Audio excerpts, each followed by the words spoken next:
Guten Tag or Guten Morgen or Guten Nacht or Guten Abend, whichever gut you are in whichever Zeit of day, Zeit, auf Tag. Today we are going through my predictions and seeing how well I predicted the Premier League for the 23-24 season. Now they have changed from when I did a little video halfway through, seeing where I was at. Okay, and you may be surprised by this guy's ball knowledge. Okay, and also in one video I predicted that City would win the Premier League, the Champions League and the FA Cup. One down, potentially 2 out of 3 of those right. So that's pretty, pretty big brain predicting that the best team in the world may win all 3. It is what it is. So in 20th, we have Sheffield United, which I predicted would finish 20th. Now, they died a death a long time ago. When they got relegated, it was very odd because I didn't even realise that that was the day that they would officially be relegated. I just remember going BBC Sport and being like, oh crap, they're gone. That was it. It felt a bit wrong that they got promoted in the first place, you know what I mean? Felt too soon. And then going back to Chris Wilder, you're done for. At least try and do something different. Don't go back to the guy who almost presided over... He did preside over the best, but also one of the worst Premier League campaigns of all time. Why would you get hit? That's not inspiring, is it? That's not even doing a job till the end of the season. That's saving no one. That's like getting the captain of the Titanic to take over as captain of your ship when your ship is the Costa Concordia. It just don't, you know how it's going to go. 19th, Burnley. Now they haven't moved from my half season predictions, and I was 8 spots off, which I think most people will be, to be fair. Okay, it's not just me. That's not the worst shout of the world. Everyone was very optimistic with Burnley, and I feel like people are doing the same with Ipswich. People are very like, oh, actually, Kieran McKenna might not even be at Ipswich at this point. Even Todd Bowley and Brighton are like, oh, hang on a minute, maybe that could be us. Stay at Ipswich, fella. Let's see how it goes. But Burnley, yeah, you fell off big time. You almost turned it around, and I do wonder if Muric did play the whole season or even just came in a bit earlier. They could have stayed up, but they didn't, and I went for 11th. And now Company might be at Bayern. I don't know. I don't understand football anymore. Luton Town in 18th. Okay, I was 1 spot off. Thought they finished 19th, but you know what? They put up a good showing. Ultimately, I still think it's maybe the worst bottom 3 of all time. Worst performing bottom 3 of all time. But they had a good orange kit, and I liked their away kit. And the ground was fun. But also, got a bit bored of them by the end. You know what I mean? They were tricky for a bit, but they always lost. I want some tricky for a bit, but win sometimes. But they did look National League for the first 3 games. And it looked like it was going to be really bad. So fair play, finish the 18th. Can hold your heads high. Nottingham Forest in 17th. Now, I had them higher than that. I think they looked quite promising under Steve Cooper last year. And then it went a bit wrong, and then he was gagging to be sacked, apparently, behind the scenes. And then they brought in Nuno, who kind of steadied the ship. I don't know, it just felt a bit like more of the same. But yeah, Gibbs White has sort of, kept them up there. And a weird period where Chris Wood was, Fat Ronaldo. So, fair play. I think being 4 off on that, I've given myself anything above 2 places incorrect. I've given it a red number, okay? I don't think that's the worst prediction going. Forest 13th. They looked like they sort of had the nucleus or something last year. But, that was just torn away. Brentford, up next, finished 16th. I had them in 12th. Now, I can't remember if I predicted this before Ivan Toney was banned for half a year. But I guess I thought he would come back and then start banging in all the goals. But he sort of tailed off near the end. Losing David Raya was a big loss, it turns out.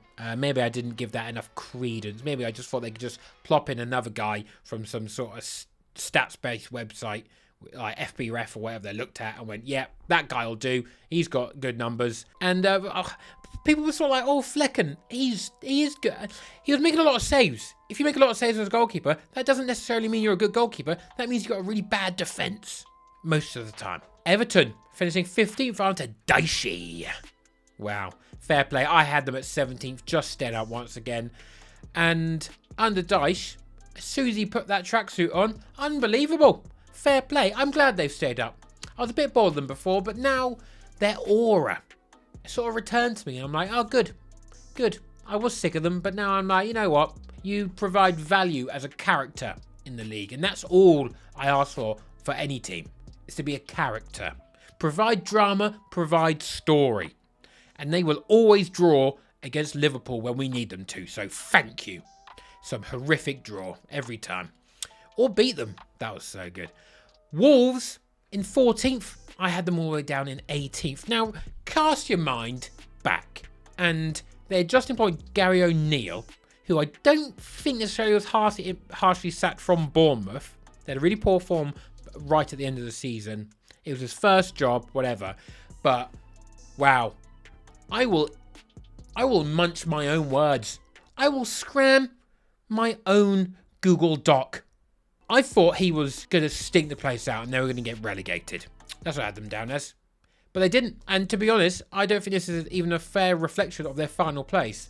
They did get bummed, which I believe is the official verb to use for this. They did get bummed by VAR decisions a hell of a lot this season. So 4 places off. Fair play, Gary O'Neill. I was wrong. See? That's easy to say, isn't it? Fellow football fans. You could be wrong sometimes, and it's okay. Fulham in 13th. That's where they finished. I went for 15th. You know, yeah, 2 places away. I think that's all right from me. It's just, yeah, Fulham feel a very 13th to 15th team, don't they? You know, some really good results. There was a period where they're just banging in like 4 goals, whatever, and then a couple losses. Pinnacle mid-table, or just below. But fair enough. Bournemouth finishing 12th when I had them in 14th. I'll take that. 2 off. Absolutely fine by me.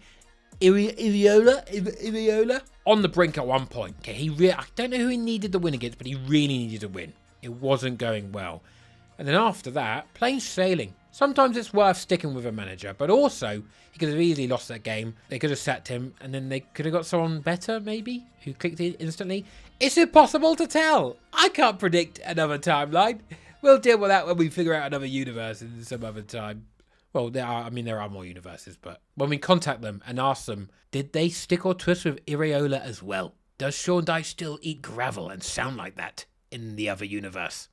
Who knows? I'd love to find out. I can't wait. 11th, Brighton and Hove Albion. Albion. Now, Brighton are a funny one because they should be 8th, really. Okay, they've done me in here.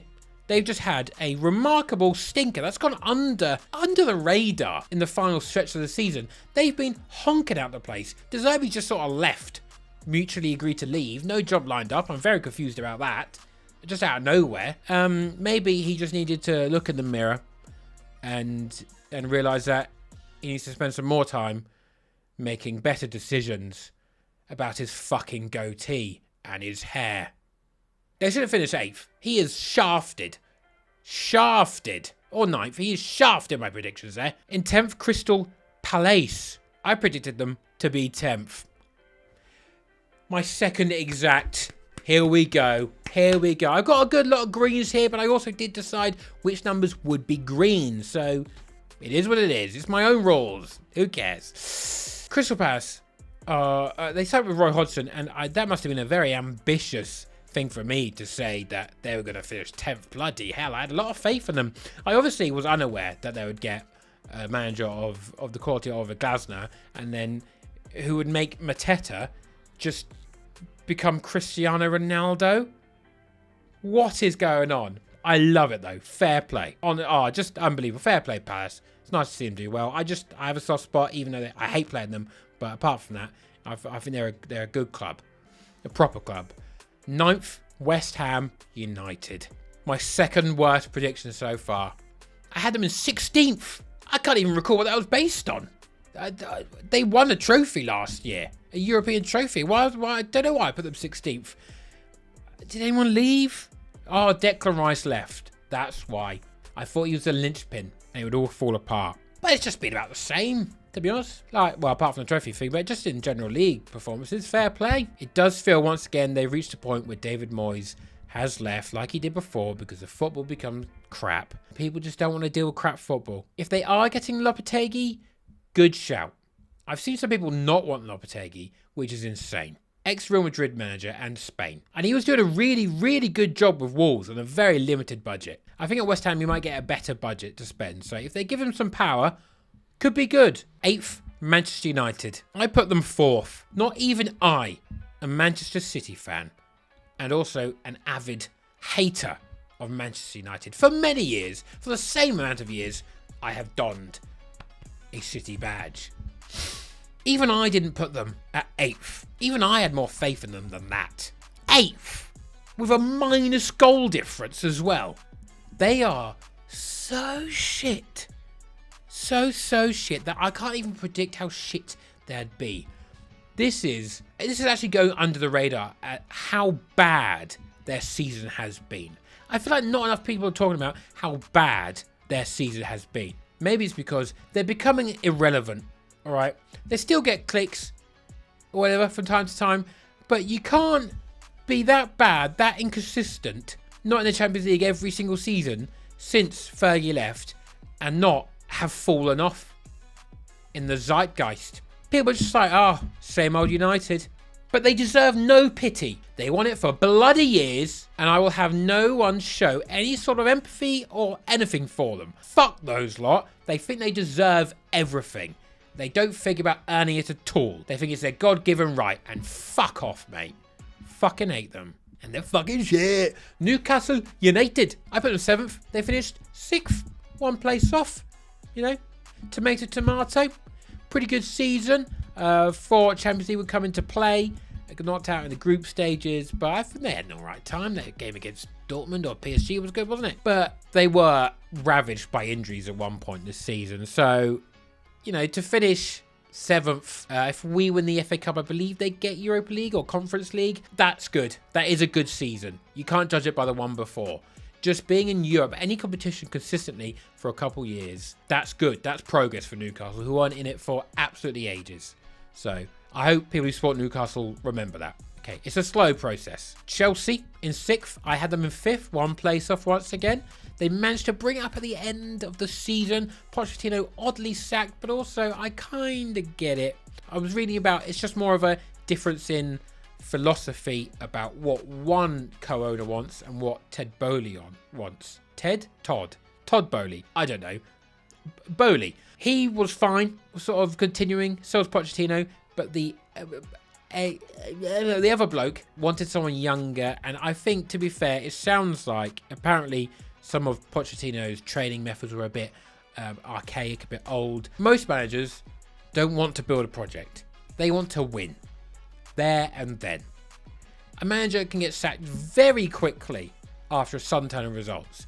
So they don't want a project. They don't want to bring youth players through. They don't want to spend all that time. They need money now to buy good players who are immediately good. So I reckon he just wanted some proper expenditure on players who are already good and not project buys. Tottenham are next in 5th. I had them down at 7th. So 2 places above. I think the loss of Kane, I thought, was just going to absolutely batter them, and was you didn't know, sort of a completely wild card, you know, managerial change. To be quite honest, they went for a pure philosophical change rather than just, oh, this guy used to win a lot. And I think it's worked out. Bad at the end of the season, the opposite Chelsea. But in general terms, if you're finishing 5th, Europa League football, you're only 2 games or like 2 results off getting 4th without Harry Kane, by losing a 25-30 goal a season striker. What can you do? I think it is ultimately a good season. 4th, Aston Villa. I had them in 9th. I thought they'd go really far in the Europa League and it would take its toll, potentially win it. And I'm pretty sure they went relatively far, but I did not think 4th. In no world did I think 4th. They got 4th, fair play. I got them 5 wrong. I think I had them below Brighton. Goodness me, I apologise, Villa fans. I didn't know you had it in you.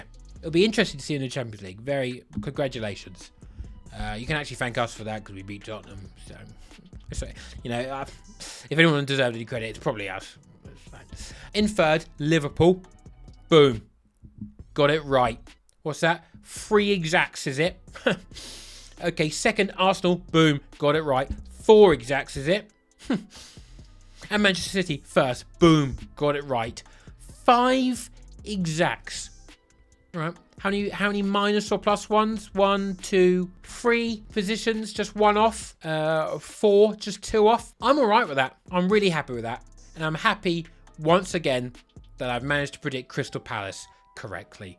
I think in our group chat, I've done it correctly the past 2 or 3 years. It was like, just go somewhere between 12th and 15th. Unless you become, for some reason, why, incredibly optimistic and you put them 10th.